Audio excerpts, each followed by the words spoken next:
Hello everyone, you all are welcome back to our channel the white slate पढ़ाई। और आज हम लोग अपने the pair of linear equations in two variables class 10th का जो थर्ड चैप्टर है उसकी सेकंड जो पार्ट है वो करने वाले हैं। पिछले पार्ट में हमने ये देखा कि आखिर क्या होते हैं ये linear equation in two variables, और वो भी पेयर्स में। ऐसा नहीं कि सिर्फ सिंपल एक इक्वेशन जिसमें दो वेरिएबल्स है। इस बार हमने पेयर्स के बारे में बात करनी है।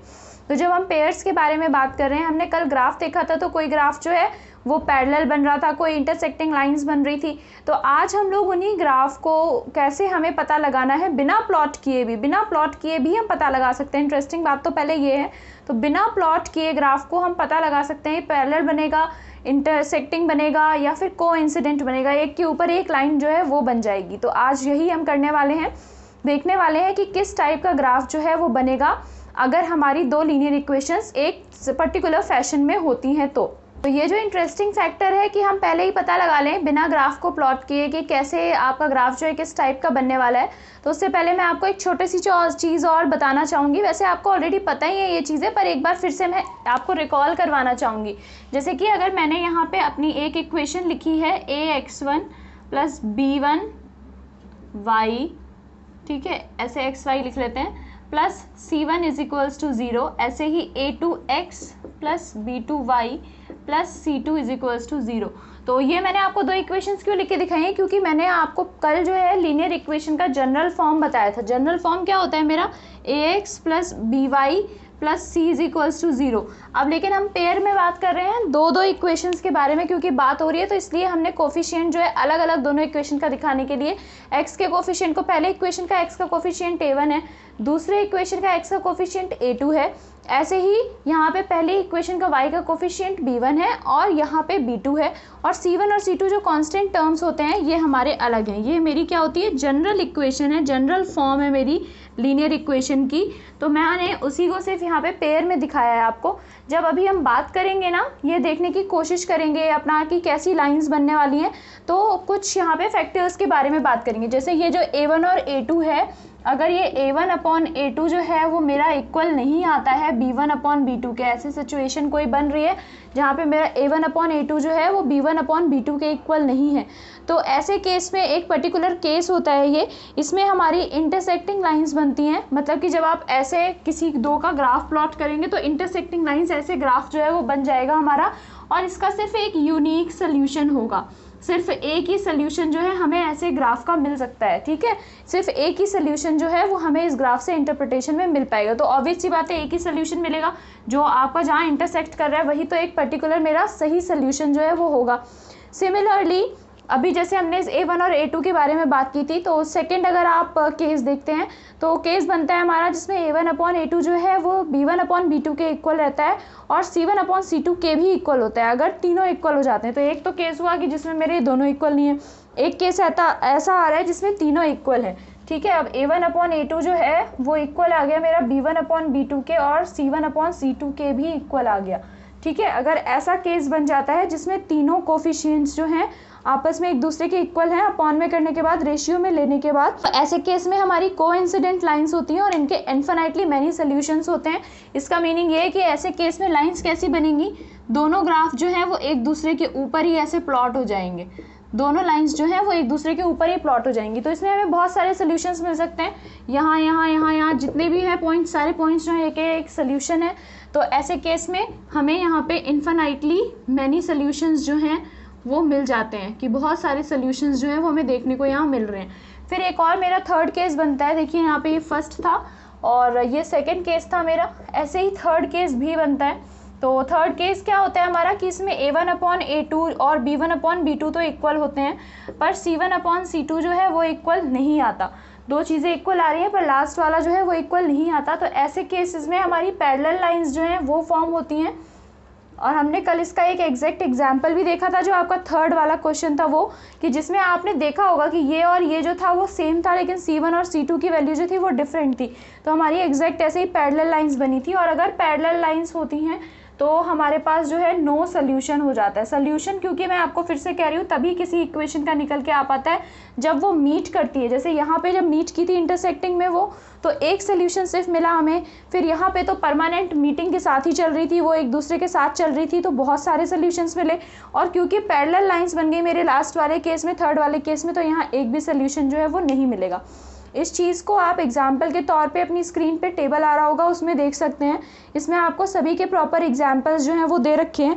जैसे फर्स्ट केस में हमारा a1/a2 आ रहा है 1/3, और b1/b2 आ रहा है -2/4, और c1/c2 आ रहा है 0/-20। तो तीनों ही इक्वल नहीं है, तो इंटरसेक्टिंग लाइंस हो गई हमारी, और साथ में यहाँ पे वन सोल्यूशन या यूनिक सोल्यूशन आ गया। ऐसे ही आप सेकंड केस भी देख सकते हैं। सेकंड केस में देखिए 2/4 है a1/a2, और दूसरी तरफ 3/6 है b1/b2।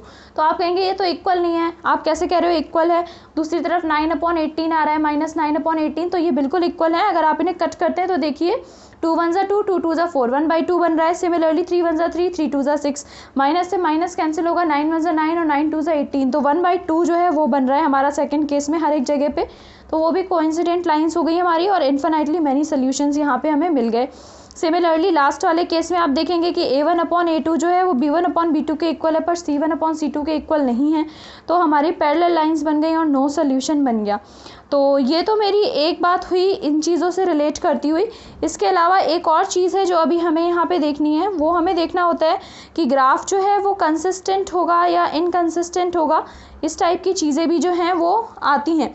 तो अब कंसिस्टेंसी और इनकंसिस्टेंसी के बारे में जब हम बात करते हैं तो इस चीज़ को जानने के लिए बहुत ही इजी एक तरीका है, और उस तरीके का नाम है कि कंसिस्टेंट हमारा ग्राफ सिर्फ फर्स्ट वाले केस में जो है होता है, और सेकंड वाले केस में भी होता है। पैरेलल लाइन वाले केस में इनकंसिस्टेंट होता है। मतलब कि अगर आप फर्स्ट दो केसेस देखते हैं जहाँ इंटरसेक्टिंग लाइन और कोइंसिडेंट लाइंस बन रही है, जहाँ कोई सोल्यूशन मिल रहा है, अगर सोल्यूशन मिल रहा है तो कंसिस्टेंट है ग्राफ, और कोई सोल्यूशन नहीं मिल रहा, पैरेलल लाइंस बनती हैं, तो वो ग्राफ जो है मेरा इनकंसिस्टेंट हो जाता है।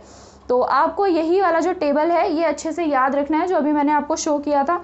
इसी से ही आपकी एक्सरसाइज जो 3.2 है वो पूरी तरीके से सॉल्व होने वाली है। इसमें आपको यही निकालना होगा कितने सोल्यूशंस हैं बिना ग्राफिकली प्लॉट किए, क्या आएगा आंसर, जो भी चीज़ें हैं, इस टाइप की चीज़ें सारी की सारी आपकी एक्सरसाइज 3.2 में कवर होने वाली हैं। तो कुछ क्वेश्चंस को प्रैक्टिस कर लेते हैं 3.2 के, उससे आप अपने आप ही जो है समझ पाएंगे, देख पाएंगे कि कैसे इस टेबल को यूज़ करके जो अभी हमने पढ़ी थी हम चीज़ों को कर सकते हैं। बहुत ही ईजी है, थोड़ा सा प्रैक्टिस करने से याद भी हो जाएगी। वैसे तो सामने सामने याद हो रही है कि दोनों इक्वल है, या फिर दो सारी चीज़ें इक्वल है, या फिर सारी चीज़ें बिल्कुल भी इक्वल नहीं है, तो वो उन दोनों केसेस में कंसिस्टेंट है और साथ में कोइंसिडेंट या इंटरसेक्टिंग लाइंस बन रही हैं। और अगर जो दो इक्वल हैं एक इक्वल नहीं है, बड़ा अजीब सा कॉम्बिनेशन बन रहा है, तो पैरेलल लाइंस बन रही थी और इनकंसिस्टेंट ग्राफ बन रहा था।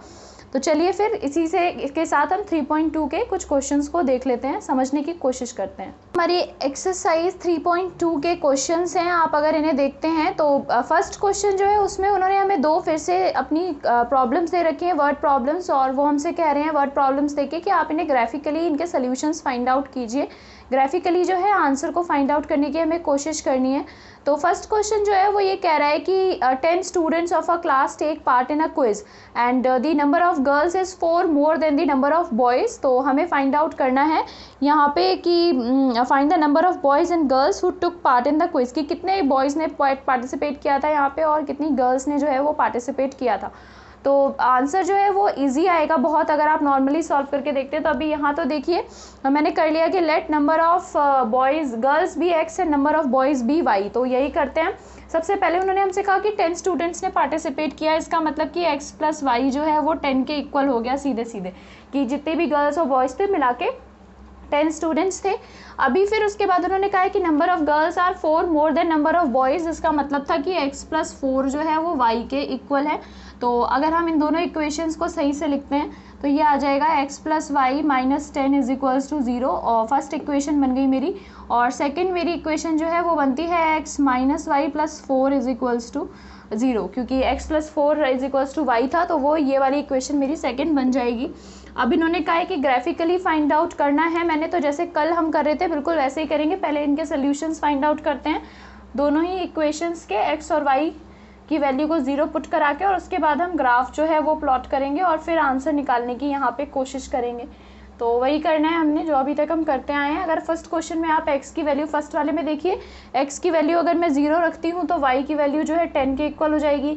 ऐसे ही अगर मैं यहाँ पे y की वैल्यू को 0 रखती हूँ तो मेरी x की वैल्यू जो है वो 10 के इक्वल हो जाएगी। तो बड़ा ही इजी सोल्यूशन था मेरी फर्स्ट वाली के लिए। और सेकेंड वाली में भी देखते हैं क्या निकल के आता है हमारा।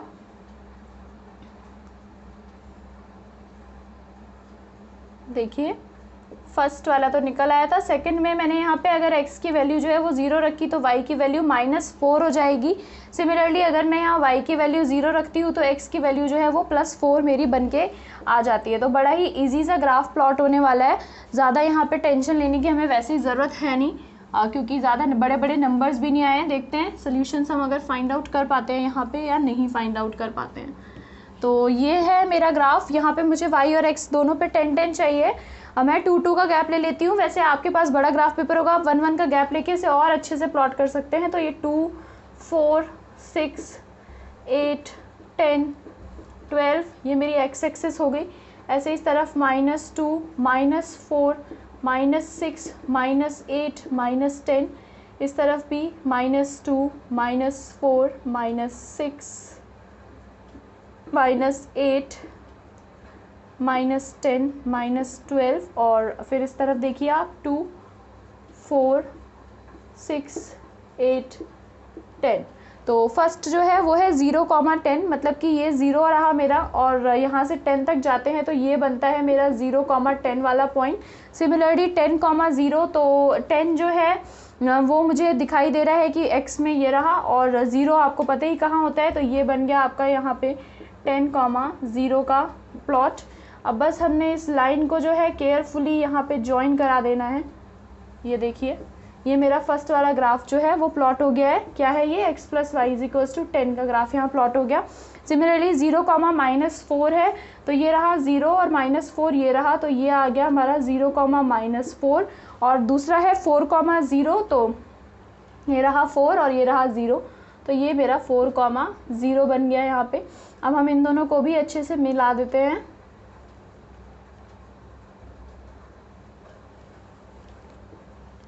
ये देखिए तो जब दोनों पॉइंट से पास होते हुए जाता है तो ये मेरा जो है सेकंड ग्राफ बन गया।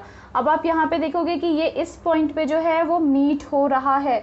इस पॉइंट पे मेरा क्या बन रहा है, इस पॉइंट पे है मेरा 7, x की वैल्यू कितनी है मेरी, इस पॉइंट पे 7 है और मेरी y की वैल्यू इस पॉइंट पे कितनी है, अगर आप ध्यान से देखते हैं तो y की वैल्यू मेरी इस पॉइंट पे 3 है। तो इसका मीनिंग क्या हो गया यहाँ पे, इसका मीनिंग ये हुआ कि नंबर ऑफ बॉयज़ कितने हैं मेरे, 3 है, क्योंकि नंबर ऑफ बॉयज़ जो है 7,3 जो है वो मेरा आंसर आ गया। मतलब ये x की वैल्यू हो गई और ये y की वैल्यू हो गई।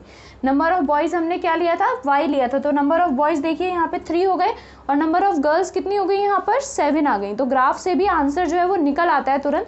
और देखिए यहाँ पे 3 में अगर आप 4 प्लस करते हैं तो 7 बन जाएगा, है ना। यही मेरी कंडीशन जो दोनों थी वहाँ सेटिस्फाई हो रही है। 7 + 3 करके 10 भी बन रहा है। तो मेरी x और y की वैल्यू जो है वो ग्राफ प्लॉट करते ही यहाँ निकल के आ गई। यही इन्होंने कहा था कि ग्राफिकली हमें इस क्वेश्चन का आंसर जो है वो फाइंड आउट करना है, तो वो हमने यहाँ पर फाइंड आउट कर लिया है अपना। सिमिलरली सेकेंड जो केस है हमारा उसे भी देख लेते हैं कि उसका क्या आंसर आएगा।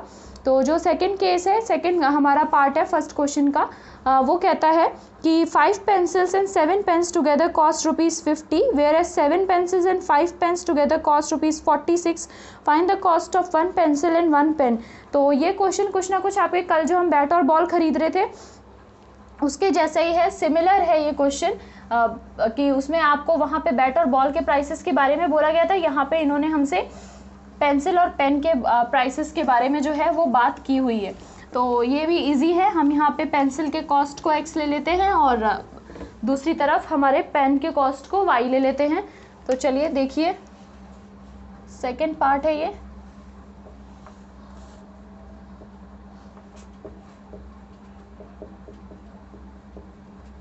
And let number of pens be y। तो वही हमने जो दिया हुआ था वही cost, let the cost of number of pens, ठीक है। Let's the cost of, cost जो है वो वर्ड यहाँ पे आना चाहिए क्योंकि कॉस्ट ढूंढ रहे हैं। Let the cost of pencils be X and the cost of pens be Y. तो फर्स्ट वाला जो सिचुएशन था वो कह रहा था हमसे कि 5 पेंसिल्स प्लस जो है आपके 7 पेन्स टुगेदर 50 रुपीज़ के मिल रहे हैं, और दूसरी तरफ हमारे 7 जो पेंसिल्स थे और 5 पेन्स थे, इस बार उल्टा हो गया था, वो हमें सिर्फ 46 रुपीज़ के ही मिल रहे थे। तो इसका भी हमें ग्राफ प्लॉट करना है और पता लगाना है कि आंसर जो है वो क्या निकल के आ सकता है। तो चलिए ग्राफ इसका प्लॉट कर लेते हैं। उससे पहले वही सेम कहानी, आपको तो अब पता ही चल गया है कि हम पहले उसका सल्यूशन जो है वो फाइंड आउट करेंगे। तो सल्यूशन पहले फाइंड आउट कर लेते हैं, एक्स और वाई, यहाँ पे भी x और y। चलिए देखिए, x की वैल्यू 0 रखते ही मेरी y की वैल्यू 50/7 हो जाएगी। तो 50/7 कितना होगा मेरा, 7 7 जो है 49 होता है मेरा, 7 7 49, और तो 10 बच जाएगा मेरा। तो फिर से 7 1 7, अब फिर से मेरा 30 बच गया, वो भी नहीं आता, तो 4 28, फिर से मेरे पास 20 बच गया, तो 2 14। तो आप देखेंगे कि ये चलते ही चले जा रहा है 14, फिर उसके बाद फिर 60 बचेगा, फिर हम ऐसे करते जाएंगे। तो हम इतना नहीं लेते हैं, हम 7.142 तक ही ले लेते हैं। सिमिलरली अगर मैंने यहाँ पे y की वैल्यू जो है वो 0 रख दी होती तो मेरी x की वैल्यू अपने आप ही जो है वो 10 में कन्वर्ट हो जाएगी। अगर आप सेकंड वाला देखते हैं तो सेकंड वाले में जैसे ही मैं x की वैल्यू 0 रखूँगी तो 46/5 जो है वो y की वैल्यू हो जाएगी। तो 5 9 45 और 0.2, तो 9.2 जो है वो मुझे यहाँ पे मिल जाने वाला है y की वैल्यू में। ऐसे ही जब y की वैल्यू 0 रखते हैं तो 46/7 आ जाएगा, तो वो भी ऑब्वियस सी बात है कि कटने वाला नहीं है। तो 7 6 जो होता है वो 42 होता है, 40 बच जाएगा हमारे पास। तो 5 35, और फिर भी हमारे पास जो है अभी भी बचा हुआ है 10, तो फिर से 7 1 7, फिर 3 बचेगा। तो हम बस इतना ही रखते हैं, 1 4 और 1 और 5 1 पॉइंट तक जो है अपना आंसर निकाल लेते हैं यहाँ पे। तो ये दो मेरे पास जो है सॉल्यूशंस आ गए। अब इन्हीं सॉल्यूशंस को मैंने अपने ग्राफ पे प्लॉट करना है, आसानी से प्लॉट हो जाएंगे, कोई टेंशन लेने की ज़रूरत हमें है नहीं बिल्कुल भी। आप जब ग्राफ पे प्लॉट करेंगे ना तो आप देखेंगे कि ग्राफ पेपर पे बहुत सारा जो है आपके सब लाइंस भी होते हैं, बीच में 10 डिवीजन्स होते हैं। अगर आपको नहीं पता है तो 10 डिवीजन्स होते हैं आपके एक एक डिवीजन के बीच में। तो मैं यहाँ से ले रही हूँ 1 2 3 4 5 6 7 8 9 और ये यहाँ पे 10। तो इनके बीच में भी ना सब डिविजन्स 10 होते हैं, मैं जो आपको बताने की कोशिश कर रही थी। माइनस के एक्चुअली मुझे नहीं चाहिए हैं, ना ही यहाँ ना यहाँ, तो माइनस के हम इतने टर्म्स नहीं भी लिखेंगे तो चल जाएगा। हमें जो है मतलब है अपने पॉजिटिव वालों से कि हम उन्हें अच्छे से प्लॉट कर पाएँ। तो देखिए उन्हें भी बना लेते हैं, 1 2 3 4 5 7 8 9 और 10। तो देखिए फर्स्ट है मेरा 0,7.14। अब आप कहेंगे कि 7.14 को हम या 7.1 को कैसे प्लॉट करें। तो सबसे पहले 0, तो 0 ये रहा, 7 ये रहा। मैंने आपसे कहा था कि यहाँ पे 10 सब डिविजन्स होते हैं, तो 1 जो है वो 7.1 बिल्कुल 7 के ऊपर ही यहाँ पे आने वाला है आपका। तो ये बन गया आपका 0,7.14। सिमिलरली है नेक्स्ट आपका 10,0, तो वो तो आपको नज़र ही आ जाएगा, ये रहा हमारा 10,0। 10,0 जो है वो सामने सामने ही है, उसमें हमें कोई टेंशन लेने की ज़रूरत थी नहीं, वो फटाफट बन गया। अब इसके बनते ही बात क्या है कि हमने इन दोनों पॉइंट्स को जोड़ना है, तभी हमारा आंसर जो है वो निकल के आने वाला है। तो मैं फ्री हैंडेडली जोड़ देती हूँ, आपको तो यहाँ स्केल का ही यूज़ करना पड़ेगा। ऐसे ही देखिए 0,9.2, तो 0 ये रहा और 9.2, मतलब ये 10 सब डिविजन्स रहे होंगे, इसका सेकेंड वाला जो डिवीजन है वो 0,9.2 हो जाएगा। सिमिलरली 6.51,0, तो 6 मेरा ये रहा, इसमें 10 डिविजन्स है तो एक बीच में जो एकदम डिवीजन होगा वो 6.5 का होगा। तो ये बन गया मेरा यहाँ पे 6.51,0। तो अब देखिए आप इन दोनों पॉइंट्स को भी हम जो है वो मिला देंगे। तो इन दोनों, तो चलिए देखते हैं यहाँ पे कि हमारा आंसर क्या निकलना चाहिए। तो आंसर देखिए, ये आप जब इसे यहाँ पे मीट कराएंगे तो ये 3 पे मीट हो रहा है, वहाँ 5 पे। इसका मतलब कि मेरा कॉस्ट ऑफ पेंसिल कितना हो जाएगा, क्योंकि वो x था तो x एक्सिस पे 3 आ रहा है तो 3 रुपीज़ हो जाएगा।